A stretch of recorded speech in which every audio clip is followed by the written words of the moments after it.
We are live on the air once again with Johnnie Torch Live number 9, coming to you live from stately Torch Manor. Well, how's everybody been? It's been a little bit of a time in between episodes because of, well, a lot of factors, but hope you enjoyed your 4th of July. I know I did, celebrating the country's independence. Happy 241st birthday to our Grand Lady, the United States of America. So I hope you really enjoyed that. Let's see. First order of business here is probably not going to be a long show this week as well, because, like I said before, my battery doesn't support too long uh, of broadcasting time for me. But we've got a few things we want to get to. We have the first order of business here. We want to bid a fond farewell to Joan Lee, who sadly passed on this past weekend.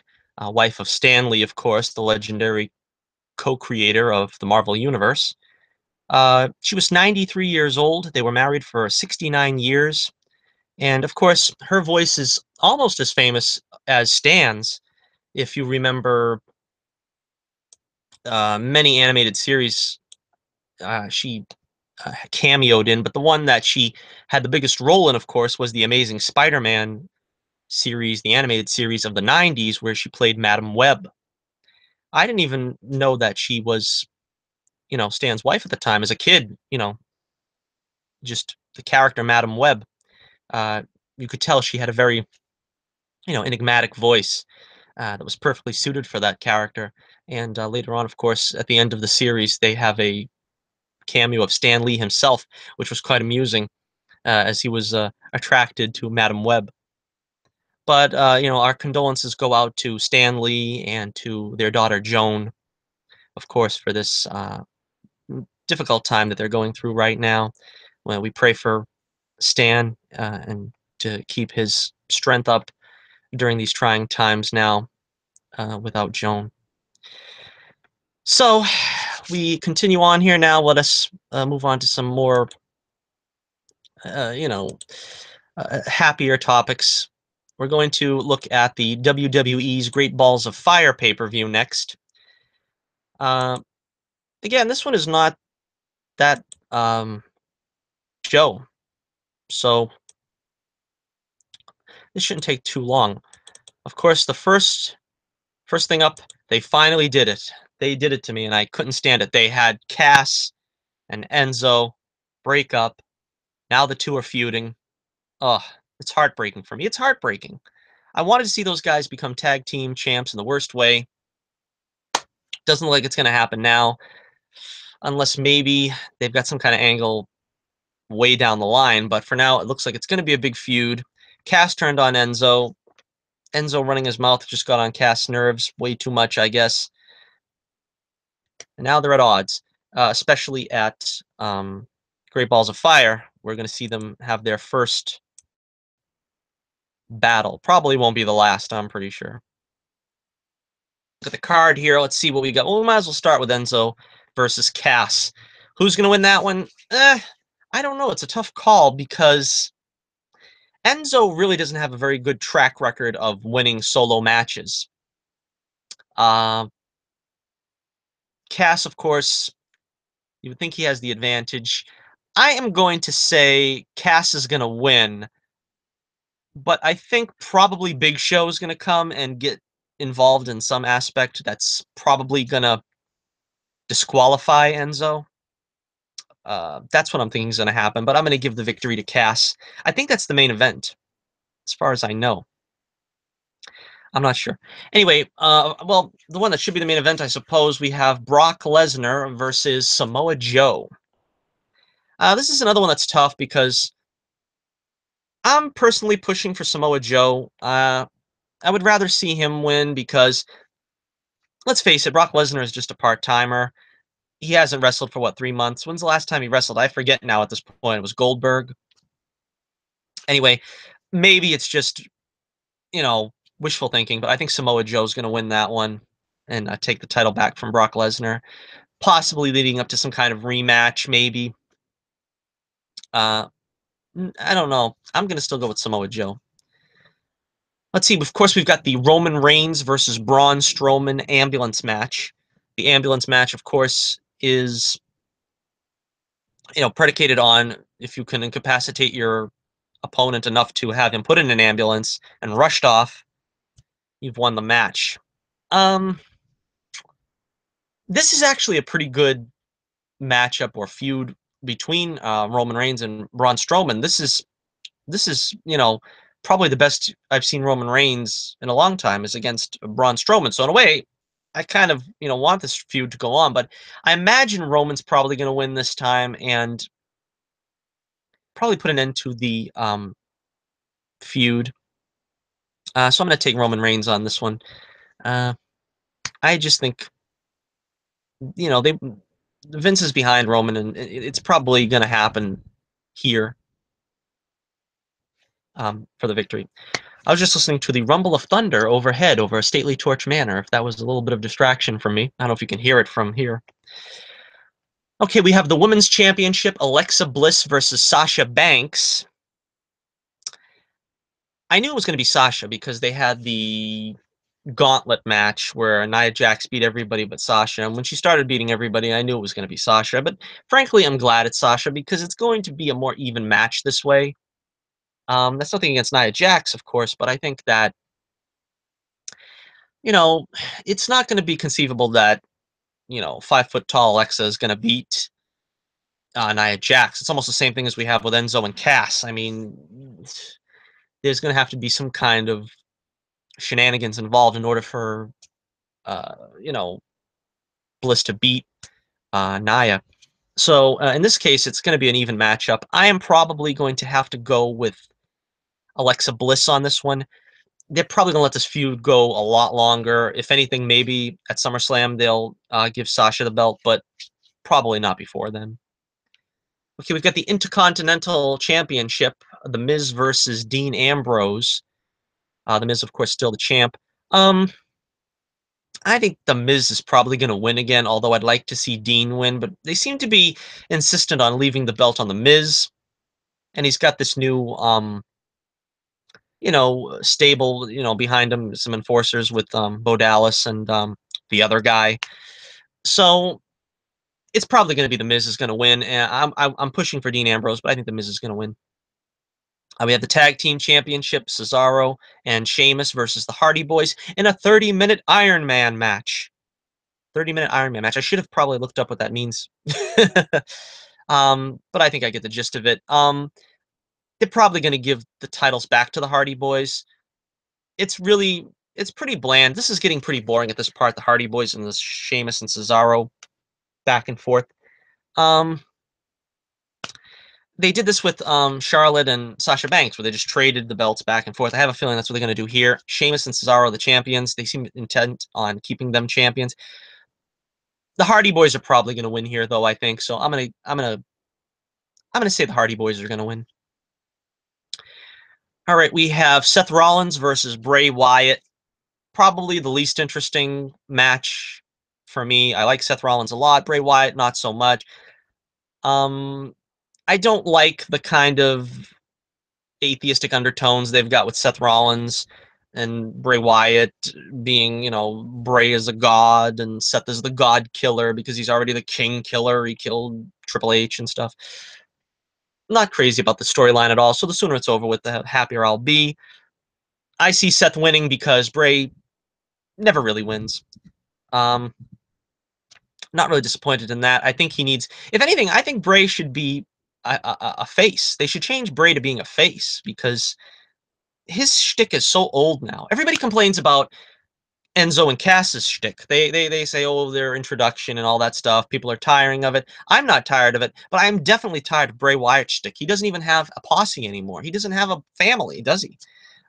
He's on Raw now. He doesn't even have, Luke Harper's a face, basically, even though he's basically getting no airtime. Eric Rowan, he's like, you know, he's like the last on the totem pole. Braun Strowman has got his own, thing going, and he doesn't even need to be an enforcer or a lackey anymore.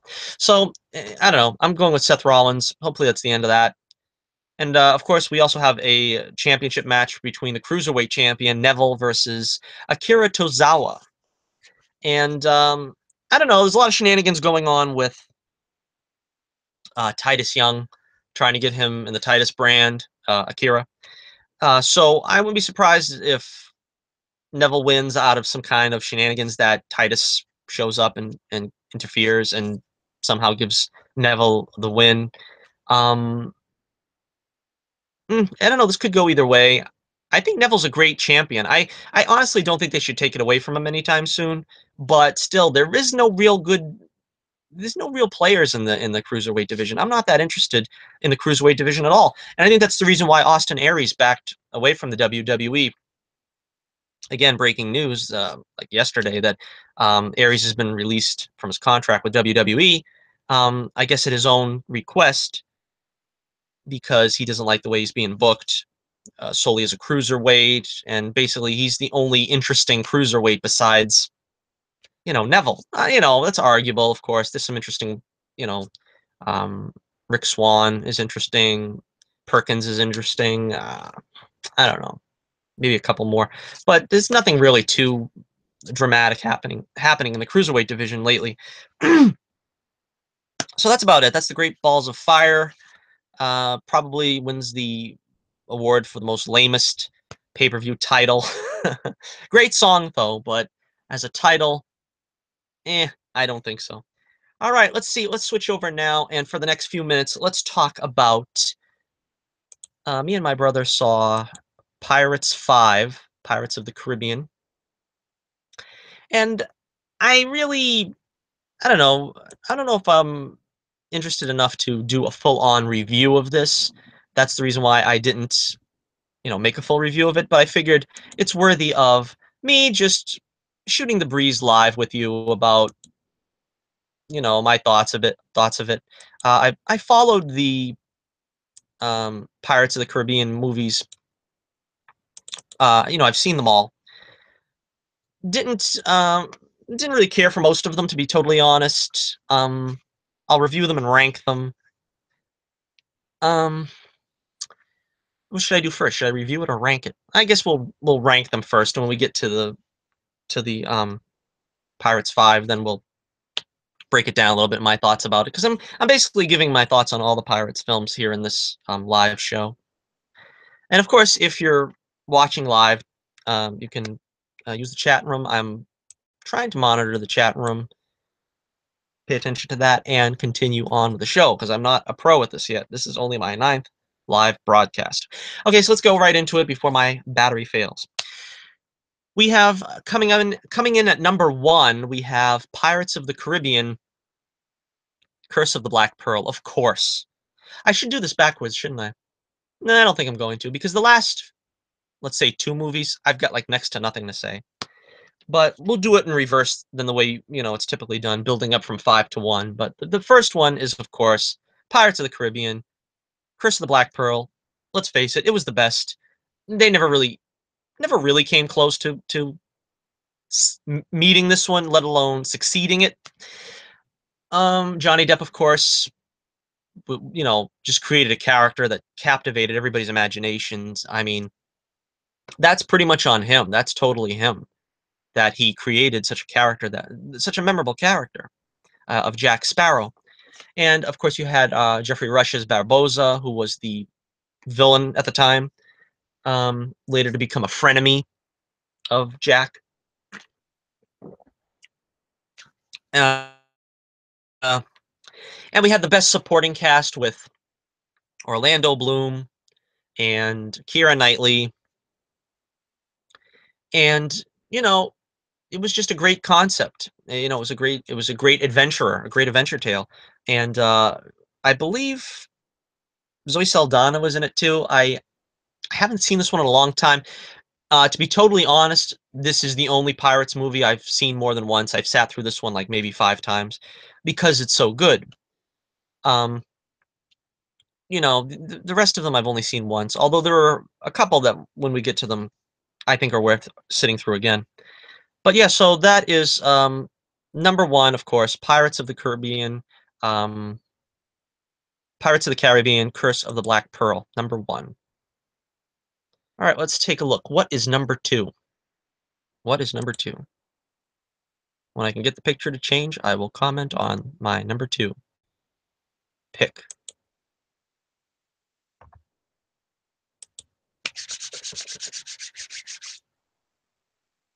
They asked me what I thought of live streaming on YouTube, and I gave them a pretty favorable review, but to be honest, I shouldn't have to click screen share like 5 times in order to change the picture. No. Okay. All right, number 2, we have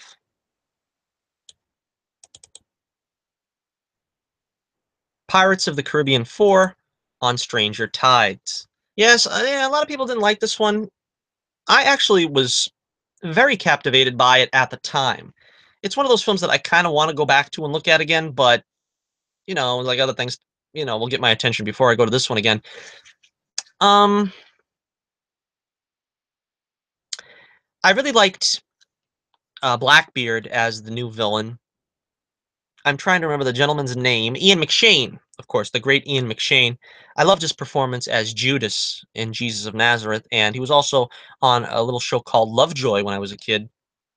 I remember my grandmother watching, and he's a great actor. So I thought he brought a lot to the villain role here as Blackbeard.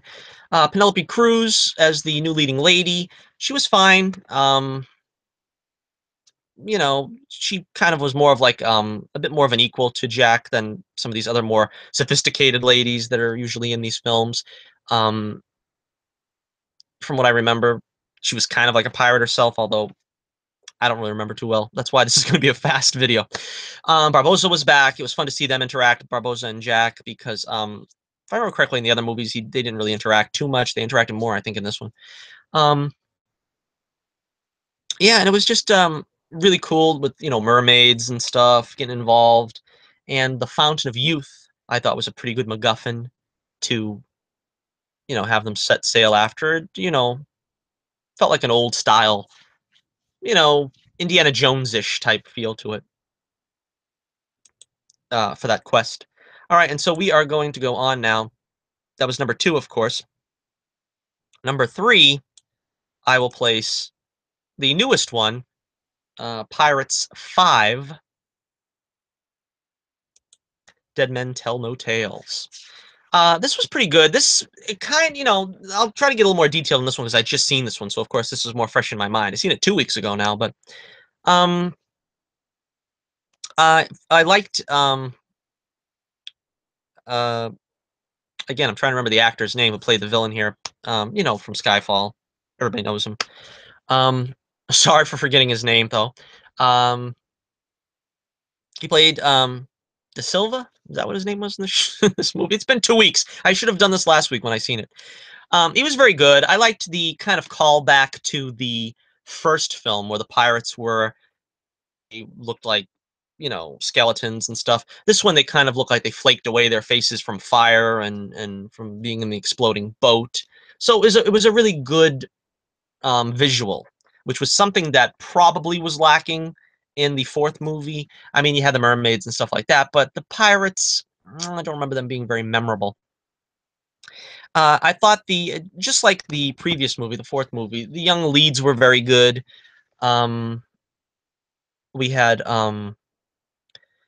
the reason why I think I put them over the leads of 4 was because the leads of Pirates 4, the romantic leads, were not related to the story at all. In this case, of course, spoilers in case anybody's not seen this film and is trying to avoid spoilers, but um, this is Orlando Bloom's son with Keira Knightley, and he's grown up enough now where he wants to get his father off of the Flying Dutchman, as per the end of 3. Although I think wasn't there a end title sequence that had Orlando Bloom come back, I think, at the end of that movie? They were kind of trying to wrap it up, but they kind of undone that here and just was trying to, facilitate a story out of it, try to make a story out of it. So he's trying to break the curse of the Flying Dutchman for his father. And of course, the young lady there, um, forgetting her name too now, but the female lead here, she is Barbosa's daughter. We come to find out, and I thought that was a really nice touch because at first, it just seemed like she was the average sort of plucky heroine that's kind of, a dime a dozen, but they tied her into the story really well. Especially, it gives Barbosa a little more purpose in these films because, especially in what was it, the second or third, it was like, I think it was the third because he pretty much wasn't in the second, but in the third, he was kind of, they just feel like they didn't know what to do with him. And this gave him some purpose. I really liked the heart that brought. Um, there was a cameo, of course, of Paul McCartney, which I thought was very funny. Johnny Depp, of course, he brought it. He still owns the role. A lot of funny scenes there, especially him about to get the guillotine. I thought that was pretty funny. Um, he's still, you know, finding new things. I think is the way I'm trying to, describe it. It's finding new things to try to bring to Jack Sparrow. It doesn't really feel old yet, at least to me. Maybe others are tiring of him. It seemed interesting enough that him doing these routines. There was that the beginning of the movie where he's trying to rob a bank, which was also very funny. And the pirates um, being able to run on the water, but they can't leave the water. That was like another interesting throwback to the first movie. So I thought it was very good. If there was anything I didn't like Barbosa's death. I don't mind so much if they kill him again, but it was handled pretty strangely. Like he's like tried to do like a kamikaze dive on De Silva, if that's his name. I still don't remember. But he's trying to kill the bad guy, and he sort of like just lunges at him in a suicide move to try to kill him. And it seemed like it was unnecessary because you know at that point, they were human, and it didn't seem like it was something that was if the villain got to the top of the boat, it didn't seem like it would be that hard to dispatch him because it was only him and maybe one other guy left at that point. So that was if there was anything to complain about. I didn't think that was really that great. It was just sort of a way to give Barbosa a noble end after all these movies because he was a villain for like at least a quarter of these series. He was a villain, and then they kind of wanted him to go out on a positive note. Although it's kind of unfair because you know she loses her father, but then you know Orlando Bloom's son there gets to save his father. Wasn't fair. But yeah, and then you get to see a cameo of Keira Knightley, and they reunite at the end. It was very nice, for fans of the series that have seen all of them, especially that have seen them all more than once. And and I recognized a couple familiar faces. There was the dwarf guy who was still in it, and Gibbs, of course, who was the guy that in the original ride was you know laying in the mud with a pig or something, and he became sort of a you know uh, sort of a henchman character to Johnny Depp through these series, and it was good to see everybody back. And so that is my number three. I really liked it. My review of um, Pirates of the Caribbean 5, Dead Men Tell No Tales, and I like the way they worked that into the movie too, and the way he says that the villain there. All right, let's take one more look here at the final two. Now, this is where the you know try to these are the ones I didn't care for very much at all.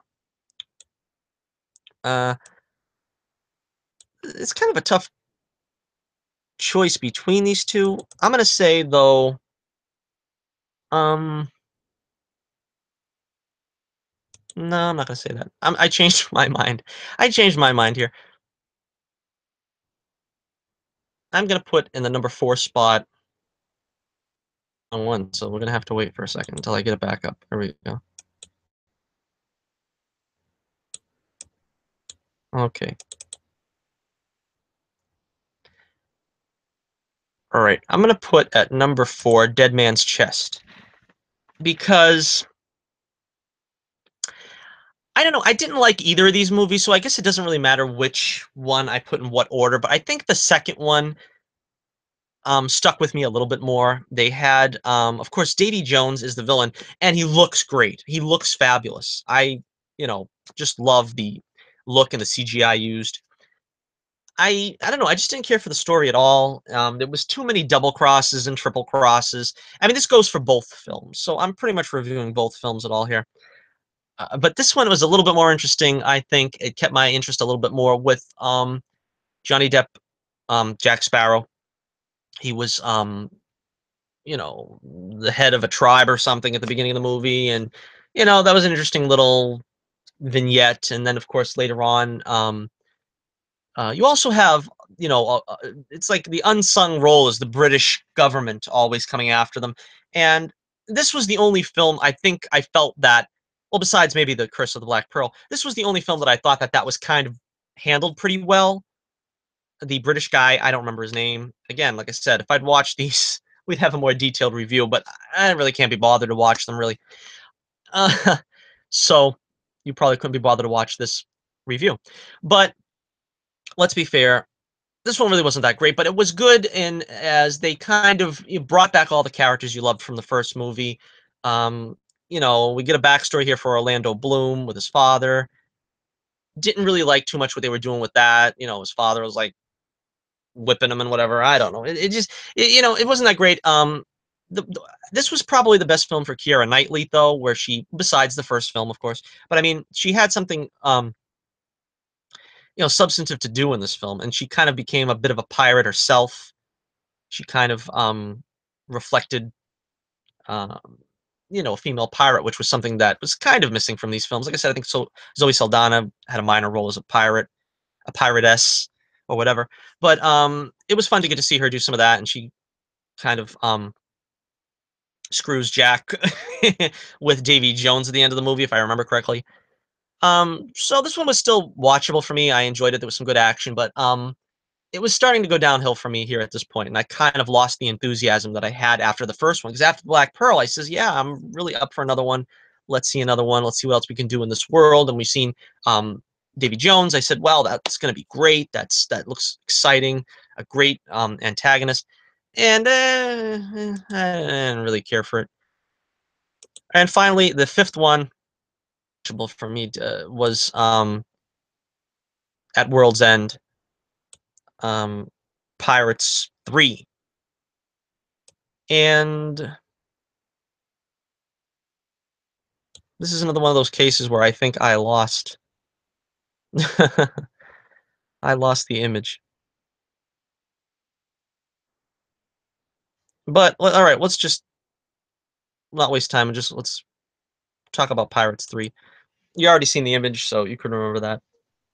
Instead of making me go crazy, look for another image. All right, Pirates 3 at World's End. That is my fifth, ranking them from 1 to 5. As I said, this one to me didn't have, it's not memorable at all. I can't really remember any of it other than they had more battles with the Kraken, I think, and Barboza was back, which was good because, I was kind of not sure that it was a good idea to bring him back in the second, but he was such a, Jeffrey Rush is so good in that role, and he obviously is enjoying it. So it was fun to see him come back. And he came back at the very end of Pirates 2, which, of course, was a trick they do, that they did with The Force Awakens with Luke Skywalker. Very disappointing for me in The Force Awakens for that type of approach. But in the case of Pirates 2, I mean, he wasn't really expected to come back. I mean, everybody's waiting for Luke to come back. Nobody was expecting Barboza to come back. But so that was one of one of the pluses of this film was Barboza was back, and there was some fun back and forth between them, between Jack and Barboza. And then we get the final resolution there with Davy Jones' heart, which was another thing I wasn't crazy about. That's why it's called Dead Man's Chest, the second movie, I mean. And that's what the dead man's chest means, is because his heart is in it. He's a dead man and this and that, which, I don't know, it just didn't do anything for me. Not particularly crazy about the whole concept of that with Davy Jones. Um, like I said, visually it looked great. I don't know, with the Pirates 5 end title sequence, I don't know if they're going to try to bring back Davy Jones now from what we saw. in that end title sequence, if there is a Pirate 6, which I don't think there is going to be one, but I think Johnny Depp knows that this is sort of the role of his career, and he's great at it. I mean, he's very good, and he enjoys doing it. So as long as he enjoys doing it, I'm sure he can coax another film out of them. But I wanted to make sure we saw Pirates, one of the movies up the theater, because I didn't see any of these up the theater. Because like I said, after the first one was a surprise, just seen it on home video, whatever. And then the second one, I was like, and I didn't like it. Third, didn't like it. And, fourth, I liked it, and then I seen that on home video too. So we said, oh well, let's try the fifth. But I think the third film was probably the weakest. Probably the weakest. Wasn't really crazy about it. So just to recap, number 5 we have Pirates 3 at World's End. At number 4 we have Pirates 2, Dead Man's Chest. Dead Man's Chest. At number 3 we have Pirates 5. If I don't make a mistake here, this will be amazing. Dead Men Tell No Tales. Coming in at number 2, we have Pirates 4 on Stranger Tides. And coming in at number 1, of course, we have the original Pirates of the Caribbean, Curse of the Black Pearl.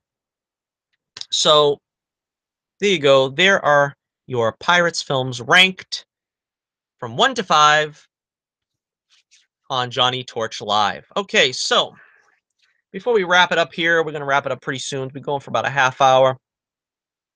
I just wanted to say, of course, a channel update. We have I really want to do another news roundup, but the thing is, see, because I don't know if I should just do my news segments on the live show now, because it's a lot of work. I don't get enough views to justify all the editing I put into it. Because it's a lot of work and a lot of editing, and it takes a lot of time, and I got to write them. Maybe I should just change the format from a news roundup being scripted to being live. I don't know. That's something I'm dealing with as we speak. But for now, I'm going to try to get a news roundup out. There hasn't been a whole lot of news. There's some minor things going on about the CW shows that I kind of want to touch on, and there was the trailer for Inhumans that I also would like to touch on. But that's what I mean. That's not really enough to fill up like a 6-7 minute video. That'll probably be 3 or 4 minutes unless I can find something really else to talk about. So that's why I say I don't know if I should just throw that in here with a live broadcast, or just try to wait until I got enough material to put together a 6 or 7 minute video. As for reviews, of course, I'm going to have Spider-Man Homecoming review out next week. I'm going to be seeing it on Tuesday, as I always do, on Half Price Tuesday, because I am poor. So don't expect to see a Homecoming video from me until Tuesday. I'm trying to stay away from spoilers. I'm really looking forward to this one. Not sure exactly what to think. I already made clear that this is not exactly my cup of tea, with all the race changes and with all the characters being changed. And so I can expect this is probably not going to be a 5-star movie for me. And I've just got to accept that from the front, from the onset. Been watching a lot of reviews from some of my YouTube contemporaries out there, and it's sort of a mixed reviews are coming out from them. It's got great reviews from Rotten Tomatoes. I think it's 94% fresh from the last time I checked, which was like last night maybe. So it's still doing great, but a lot of people are saying it's not as good as like some of the best Raimi films. I don't expect it to be honest with you. As long as it's as long as it's better than the Amazing Spider-Man franchise, I'll be happy. I kind of already betrayed my opinions on these films in the past, especially if you want to see my Amazing Spider-Man and Amazing Spider-Man 2 reviews. I'll try to put a card up so that you can check them out. Next week on our Johnnie Torch Live, I'm going to try to probably well, of course, I'm going to get a Spider-Man Homecoming review out sometime next week. I'm going to try the next live broadcast to do, I haven't decided, either a Spider-Man movie ranking or a MCU movies ranking, which is going to be a little bit longer because there's like 16 films of them now. So I don't know which one, depending on the time permitted, which one I'm going to go with. But next week we'll do either ranking the 6 Spider-Man films or ranking the MCU films. Um, and also we have in the works, gotta make sure I get this out. We have another review I am putting out for the Karate Kid trilogy. Yes, I'm going to try to do a little something out of the box, something that's not, you know, I I've been hyping that I'm going to do a Phantom Menace review, and I owe everybody an explanation about that. What happened was, it was a very long review. It was like 45 minutes long. I was editing it down. Something happened to the file. It got corrupted. I couldn't play it anymore, and so I'm going to have to re-record that whole review. And when something like that happens, when you do 45 minutes worth of reviewing and filming, and you're gonna have to edit it all over again because I only got through about 3/4 of it. And I had like about a quarter left to go. Kind of, I'm not really feeling like doing it all over again, and I'm gonna try to revisit that before um, the Last Jedi, hopefully. So tentatively in the fall, maybe I'll be looking at that again. All right. So now, what my next project is, going to be reviewing the Karate Kid trilogy, something a little different, not sci-fi, not superhero. Going to take a look at all 3 of the original films with Ralph Macchio and Pat Morita.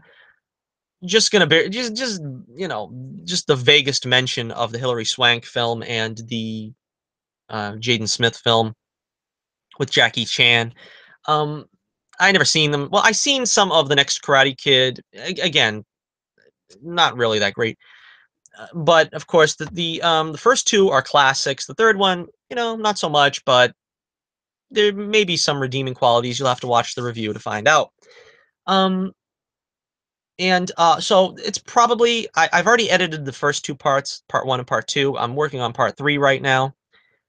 For the third film, and I was didn't know whether I wanted to release them as individual movies or as a one full trilogy review. And to be honest, I don't have a whole lot to say about the first movie. And that's kind of the problem when I review films, is that if a movie is that good, I either don't have that much to say about it, or I just sort of treat it as a retrospective. So the first film is mostly treated like a retrospective, talking about, a little bit of the behind the scenes of it and a little bit of the, impact it had on culture. Second film, of course, one of my favorites, and I talk a lot about that one. And the third one, of course, because it has its issues, I talk a lot about that one. But I would say probably it'll be a 15-minute video, 5 minutes spent on each. Maybe a little bit longer because I also talk about, like I said, the impact of the films on merchandising, the video games, the action figures, the cartoon. We touch on all of that. So if you're interested in the Karate Kid at all, the history of it, or you just enjoy it, you'll want to check that out. And I'm pretty sure that I'll be able to get that out sometime next week. It depends because I've got Homecoming also to read and to watch and review. Might take a little longer to get one or the other out if I'm working on one when I'm trying to write the other. But we'll see what happens. I think I'll be able to probably finish it by the weekend. By the end of the weekend, by Monday maybe. Tentatively speaking. Okay. Last wrap up here. I'm not offering any more autographed copies of the sixth of the fourth issue of Bullets Bourbon.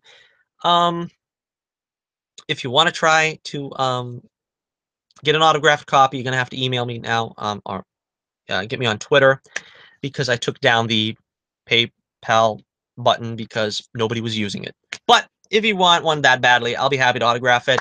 Or you can just wait for my appearance in the Cambridge Mice Expo Comic Con uh, that they're going to have in October. So I'll be bringing that up again, I'm sure, in the near future. Uh, Having trouble, finding time to do videos sometimes, of course, during the summer. And of course, I've got some other things going on personally that I will probably talk about as it gets closer. Um, Make sure you check out my comic, The Adventures of Bullets Bourbon, Private Eye. You see it right there on the screen. In this issue, casebook number 4, we have the team up between Pencil Neck and Carrot Top. My two favorite villains going at it against Bullets Bourbon to try their hand at world domination. I've got, a lot of. The reason why the videos sometimes are not as plentiful because I'm also a cartoonist, and the time it takes for me to, work on my books. I've got loads of inking to do before I get the next issue out, and then of course I've got the coloring to do after that. Because like I said, too poor to afford anybody else the job, and for pay at least. So check out the Adventures of Bullets Bourbon #4, Street of Dreams. And you can find the link to my website where you can find that book in the description below. You also can find me on Twitter in the link to the description below because I've been on Twitter quite a lot lately, so you're bound to catch me there. And you can find a two-page prologue, 2 pages of the prologue of Street of Dreams on my website if you want to check that out and get a taste of what the Bullets Bourbon world is. You can find character bios. Check out my Johnny's Jukebox, which is a fun segment that I do both on Twitter and on my website, where I play whatever music strikes my fancy on that given day. Today, as a matter of fact, we played The Killer's new song, The Man, which I thought was really good. But we dip into all eras. I play from the 1950s. We play some old stuff once in a while from Frank Sinatra and Andy Williams, Nat King Cole. All the greats. Once in a while, dip into that. But but like today, where I did a song from a new band. I mean, a new release from a band. I'll do that occasionally, like the Killers. I did. We played Alice Cooper's new song, which I thought was really good on the jukebox. We got Fozzie's new song, of course, from um, Chris Jericho. So, we try to play a little bit of everything. All right, so that about wraps it up here. Let me know what you thought of the broadcast in the comments below. We are going to try to come back right at you next week at the same time, a little bit earlier this week because I wanted to try to get this done in the afternoon while I still had some time before going to dinner and so forth. So be sure to catch us back here next week, same time, same channel, roughly same time. Uh, this is Johnnie Torch reminding you once again, keep the flame burning brightly, and I'll be with you again real soon.